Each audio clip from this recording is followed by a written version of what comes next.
Traditional withdrawal strategies like the 4% withdrawal rule or the bucket strategy have been costing retirees hundreds of thousands of dollars for way too long.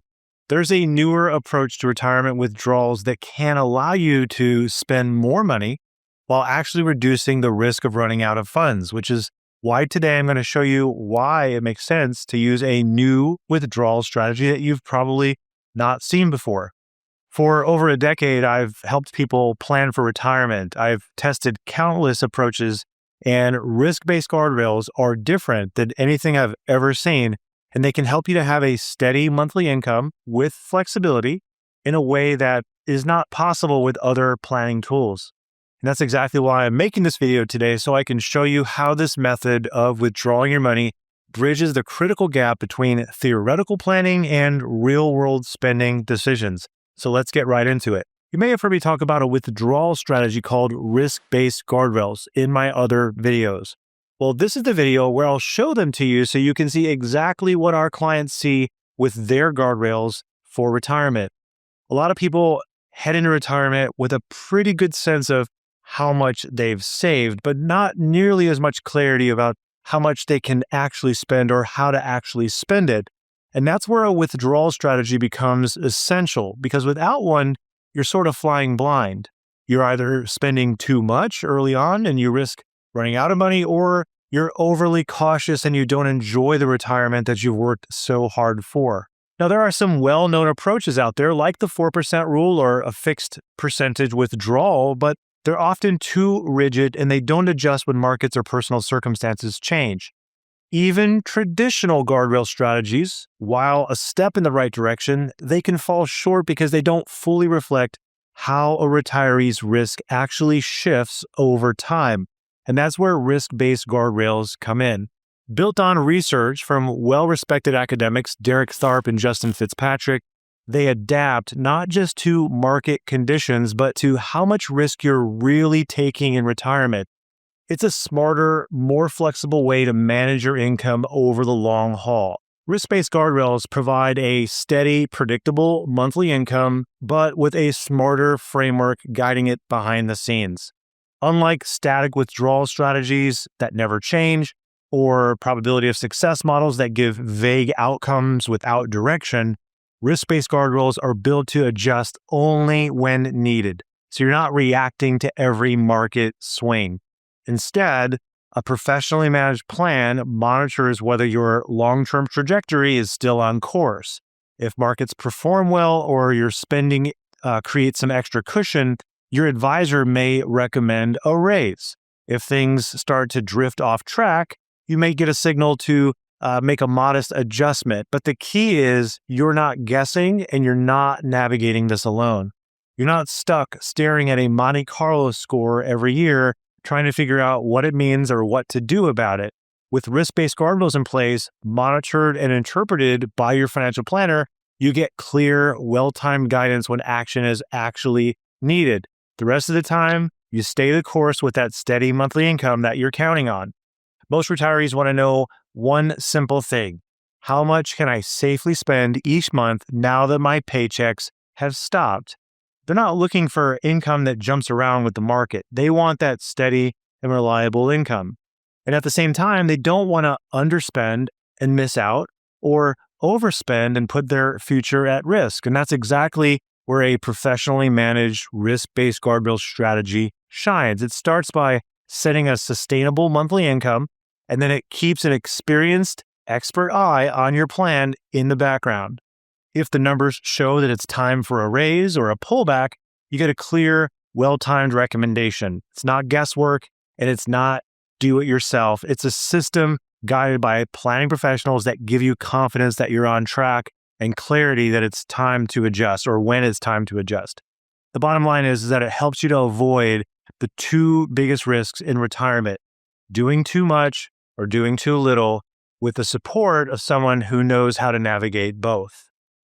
So now that you know that it's important for you to have a withdrawal strategy for when you stop working, and that risk-based guardrails are more flexible than fixed or static withdrawal plans, let's take a look at Mike and Sally's risk-based guardrails plan.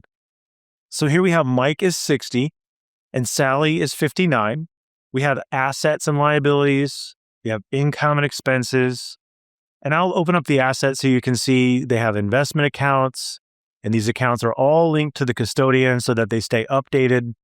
And then we have two properties, their primary home and their rental home. Along the top bar, we have all of the years. You can see this plan has them claiming both of them at 62. Later, we'll compare it to another plan where one of them waits longer to claim. So then if I hover over the different years, you can see the different numbers change below. And this is when required minimum distributions begin for Mike. And this is what the spending plan looks like. Now, it's important to visualize your spending plan so that you can be prepared emotionally for it. And you'll see what I mean here in a second. So you start here with this dark blue line, and that's Mike's pension. And it's a solid bar for the rest of life. And then you can see that baby blue, that's the rental income. And the yellow is Mike's Social Security benefit. The purple is Sally's benefit. Notice how the yellow disappears and then it sort of turns to purple there. That's what happens to Sally's Social Security benefit if Mike predeceases her.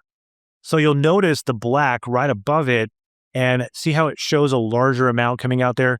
That's to make up for the loss of Social Security benefit when one person passes away. So of course, the black represents the money that Mike and Sally will need to withdraw from their portfolio each year to make up the difference. Now, notice how in the middle here, that black sort of notches down for no apparent reason. And that's the year that the mortgage gets paid off. So we're planning some extra spending for the mortgage, but we're planning to remove that extra spending when it's no longer needed. And if you notice the four sharp spikes on the right-hand side there, and if I hover over it, it says $127,000. Those are earmarks for long-term care or custodial care. Believe it or not, $127,000 will only cover about 30 hours of in-home healthcare per week all those years later. And that's only that's actually about $60,000 per year in today's dollars. So not as big as you think. What's important to see here is that the future demand of money to cover 4 years of custodial care, it affects how much money you get to spend earlier on. So what that means is if you earmark more money, then your current spending capacity will be less. And the front end of the income visual that we see here, we can call that the spending hatchet because that's where we're going to be pulling the money out during those years from the portfolio withdrawals that are going to be larger because Social Security has not yet been claimed. Now, watch what happens to the spending hatchet gap when I planned to have Mike wait longer, let's say to age 67 to claim a Social Security benefit. Notice how many more years of portfolio withdrawals, how many more years they are larger. Now that's significant, but there's also significantly more Social Security benefit there too. Now we're going to look at the ledger for the long-term spending plan. And this ledger represents the planned spending for the long term. But later we're going to look at what the short-term spending plan is. And that is going to be dictated by the guardrails. So you'll have a long-term spending plan, but you'll also have a short-term spending plan as the plan moves forward into real-life spending. So in 2025, 026, and 027, there are zeros for Social Security. Mike's pension is $26,400. Rental house is $12,000. They're withdrawing $124,000 from their portfolio. And if we go back to the left side, when Social Security starts coming in, the portfolio withdrawal gets smaller. It also gets smaller because the house gets paid off. And there's also a spending smile. More on the spending smile in a minute. Now, towards the bottom, you'll see these withdrawals for reinvestment. And that's because some of the money that comes out from the required minimum distributions need to be resaved in order to reach the other financial goals. So we always try to prepare people for this if it's going to happen to them so that they're not surprised when it happens. But not to worry because the spending is pretty consistent. So take a look at what happens on the right-hand side. This is the annual amount of money that Mike and Sally get to spend before taxes. So this is a gross amount. Now, I'm going to change this from nominal to real. Nominal is before inflation and real is after inflation. So Real is what it's going to feel like in today's spending, and nominal is what it's going to actually be in total income. What you notice is the total spending goes down a bit over time, and that's because we have the spending smile programmed into their plan. And people tend to spend more earlier in retirement and gradually less as time goes on. Most retirees actually undervalue their spending in early retirement and they overvalue their spending later in retirement. And we've actually made a completely separate video walking you through this and the retirement spending smile. So if you want to find out more, you can click the link on the screen at the end of this video to watch that. So what about your short-term spending plan? Why does that matter?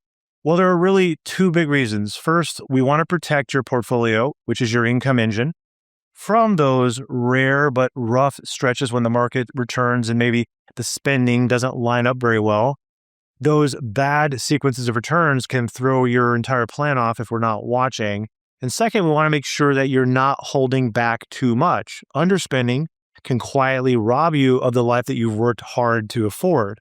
A short-term plan helps us to catch both of those issues early so that you can live confidently without second-guessing every decision. This is where risk-based guardrails come in. Mike and Sally have $1.7 million in their income-generating portfolio. They can spend $10,695 per month. This is gross of tax, and it does not include their mortgage. This is money that comes from rent, from pensions, and from all sources, including their portfolio withdrawal. Now, if their total dollars were to rise from $1.7 million to $2 million, then they'd increase their spending to $12,735 per month. If, in the near term, their dollars were to drop to around $1.2 million, then we'd reduce the spending by 5% for a period of time. Now, I know some of you are going to try to figure out what percentage does that $10,695 represent of the portfolio. And I'm just going to tell you that you can't do that because this system is not based on a percentage of your portfolio at all. In fact, risk-based guardrails are different from the Guyton-Klinger guardrails and the traditional guardrails, and they're different from the Vanguard dynamic guardrails or any other types of guardrails you've ever heard of. They're not the same at all. So I'm going to nerd out for about 30 seconds, so bear with me. All of those other forms of guardrails are based on a static starting percentage, like say 5% or 5.5%, and they have some simple rules to follow, and they're very easy to explain. For example, the upper guardrail and the lower guardrail under those systems would be set at 20% above and 20% below the starting value, and the adjustments are based primarily on the portfolio value. Well, risk-based guardrails set an upper and lower guardrail based on the risk of you realizing your future goals. The amount that you can spend targets a 20% probability of needing to reduce spending. In other words, an 80% probability of success. So the upper guardrail is set at a 10% probability of needing to reduce spending, and the lower guardrail is set at a 75% chance that you need to reduce your spending. Now, the reason that the spending of $10,695 rises all the way up to $12,735 if the upper guardrail is reached is because it's safe to drop that probability of success quickly back down to an 80% success rate if that upper guardrail is reached. The reason that the spending reduces only by 5% if the lower guardrail is reached is because an abrupt reduction of risk is not needed all at once. And in real life, you don't want a drastic reduction of spending if you can help it. And in real life, portfolios tend to recover. So our risk-based guardrails are monitored monthly so we can wait and see what happens. The problem with other guardrails is that they promise a higher initial spending percentage, like 5.5%, but they're likely to help you to spend even less than the 4% rule would allow. They also make much more frequent and drastic spending changes, and it's not received very well by many retirees in real life. Risk-based guardrails are using many inputs to determine what your true spending capacity is, whereas traditional guardrails aren't using any of that information. We're talking about current capital market assumptions, current inflation, current interest rates, your ongoing and changing life expectancy, and even your future planned spending cash flows. For example, if you've earmarked paying for a wedding in 5 years, then your risk-based guardrails are informed of that future spending need. These things do not happen with traditional guardrails at all. Okay, turning nerd mode off.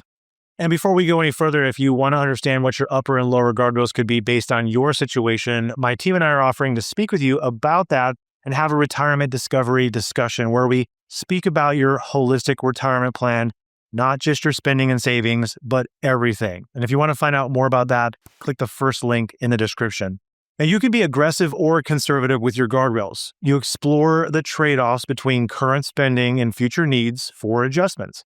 And when you're exploring, you can see the range of what your income would look like. When I test the plan, it shows me 73% of the scenarios are above what we're planning on needing to spend, and 27% are below, with the average being 7% below the planned spending. So this is telling me that there's a 73% chance that Mike and Sally will be spending more than their original plan. And if they spend less, it may be about 7% less. The call for increases might happen every 3 years, and the call for a reduction could be every 7 years. Now, if Mike and Sally are not comfortable with that, we can go back and we can make those guardrails a little bit more conservative so that the call to reduce spending would potentially be less frequent. And here we see the possible average income per month throughout their retirement. It's $10,383 per month. And when we look at legacy, it looks different than other planning software. It's more of a rainbow rather than dying super rich. Now, Mike and Sally have not indicated that they'd like to leave a huge legacy, but if they did, we'd simply create that goal and we can plan to leave that amount to their heirs. Now, this allows people to choose to die super rich if they want to, or to know it's okay to spend more of their savings as they go along. To become further comfortable with their guardrails, Mike and Sally look at what it would have looked like during memorable periods in history. So let's look at the global financial crisis. So here, the baby blue represents the planned spending, and that's the long-term spending plan. By the way, this is if they were to retire with this current plan, and they would have retired in 2007. The dark blue line represents the short-term plan and how spending adjustments would have been called for. So some of those spending adjustments are from inflation, and others are because an upper guardrail was reached. Now, if Mike and Sally would have retired in 2007, not only would they not have been told to decrease their spending, the opposite was true. They increased their spending above the original planned spending. So think about what would happen mentally without a system like this. You hear about your portfolio dropping 38%, and you might be thinking that you need to go back to work and spend less money for a while. But with a plan like this, you would know that you haven't hit your lower guardrail yet, and you're still on track. And if you're wondering if the guardrails change over time, the answer is they do. And this is showing you how they would have changed if this person would have retired in 2007, 2008 scenario. That blue line shows that a lower guardrail was almost touched in 2009, but not quite. You can look at other periods too. So if you were unfortunate to retire in 1968, right before a long period of stagflation and poor market results, how would this plan have gone during that situation? And here, it doesn't look too bad. Now, I will say that in some cases, it might not look too good during a stagflation environment, and then you could choose to make your guardrails more conservative if you want to be more, let's just say, extra careful. Now, at this point, Mike and Sally get to take a step back and ask, are we comfortable with what we see? If the answer is no, that's okay. This is the perfect time to go back and adjust the guardrails before anything is set in motion. They can explore the trade-offs, look at what different spending levels might mean for future adjustments, and make sure that the plan reflects what they truly want. It's about getting clarity up front so they feel good about moving forward. Less surprises, more informed choices. All right, now let's talk about how we're actually going to pay ourselves. We hear this all the time. So we start looking at the full annual distribution, and that number includes not just your regular monthly spending, but also any extras that you've planned for, like travel or home projects for the year. And from there, we're going to decide how much tax to withhold so you're not caught off guard next April. And once that's set, we're going to simply divide the net amount by 12, and that becomes your monthly income, just like a paycheck, steady automated, and designed to fit your life. Now, if you're still a few years away from retiring, guardrails can still play a big role. They give you a preview of what your retirement paycheck might actually look like based on where you're at today. It's not a vague future goal. It's a clear, estimated monthly income number that you can start planning around. And that can be really motivating. Seeing how your savings today translate into some income later really helps you to stay focused, make smarter decisions, and make some adjustments if needed before you get to the finish line. It turns retirement from something that's abstract into something that's real and tangible. This kind of planning speaks directly to the biggest needs most retirees have: steady income, clear guidance, and peace of mind. Instead of guessing or hoping things work out, Mike and Sally were able to see exactly what their plan could support and what adjustments might be needed down the road. Now you understand how risk-based guardrails are more relatable than a 78% probability of success on a screen. They give us a real-world feel for how our money will work for us, and it changes the way we think about the future. Volatility doesn't feel like something to fear anymore. It becomes something that the plan was already built to handle. That shift from anxiety to clarity is what gives people the confidence to actually enjoy retirement, not just survive it. If you want to see exactly how this approach could transform your own retirement spending confidence, click the link below and set a time to talk to our team.